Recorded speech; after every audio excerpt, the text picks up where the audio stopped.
It's been a while in between Holden Commodores, for me anyway. I didn't even recognise this fancy car behind me. It's called the Commodore RS and it's a two-wheel drive petrol. Well, it's kind of in between a sedan and a hatchback. They call it a liftback. It's second from the bottom in a range of 8. As much as Australians love our Holdens, is the new Commodore going to stack up as a family car? I drove it for 7 days to find out.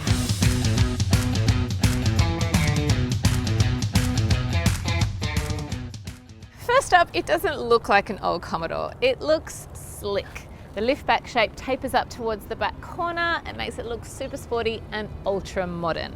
I got so many comments this week from people who had no idea that it was a Commodore and were pleasantly surprised to find out. Inside, even though it's low in the range, it still looks great. Nothing too fancy, but it's definitely all had an update and it all works really nicely. There are fabric seats, but they're not a cheap fabric. They're a good fabric, comfortable to sit on, and there's a really well-designed center console area. The steering wheel feels good in leather. It's not a swanky leather, but it's good enough. It's all pretty simple, but with a high gloss finish and soft closing storage areas, it feels new and sleek. There are 2 cup holders in the front, 2 in the back, and a bottle holder in each door, plus a decent sized center storage bin, a spot to throw your keys and your phone. Driving in the Commodore is good. This one has a 2-litre 4-cylinder engine, which isn't the most powerful in the range. The range goes up to V6s, but it's still powerful enough to get me up hills really easily and gets me around town, you know, on the suburban route from work to school to grandma's. I really liked driving this car this week. I thought the steering was a bit stiff, but it was nothing too major and it has good handling otherwise. Parking was a cinch and the rear has decent visibility, even with the back corners tapering up. I felt good driving it on the road and I didn't even feel like I was in a Commodore, which I actually think is the key thing here. It's so different.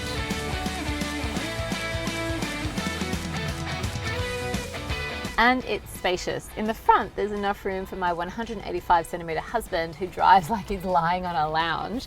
Plus, it's wide enough so I don't feel like we're in each other's space. The back is decent enough too, with enough room for my 4 and 6-year-old girls. You can fit a third child in the middle, but if you want to fit a baby capsule in, it will be a tight squeeze. It'll fit, but it will be tight. There are air vents in the back, which is great because we live in a very hot country. It's one of my big things. Leaning in to do kids' car seats up is always more of a pain in a regular car than it is in an SUV, purely because it's lower. I don't find it so bad, but if you're super tall, it will probably be worse for you. It's a personal thing, and of course it depends on how old your kids are too. I'm always surprised by the amount of boot space in sedans. They're just really big.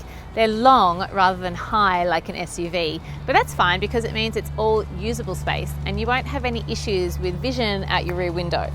At 490 litres, it's bigger than most mid-size SUVs, but smaller than some. But it'll still fit your pram, full load of groceries, which is never enough for a growing family anyway, am I right? All Commodores now come with Apple CarPlay or Android Auto, which just means that you can plug in your phone and be instantly connected to apps like Spotify or Maps. But my favourite part about it is voice controlling your next phone call so that you don't get in trouble when you're on your phone.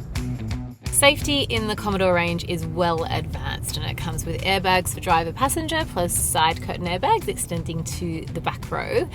Plus there is all the latest fancy new safety tech, things like auto emergency braking, lane departure warnings, recross traffic alert. It's really got everything.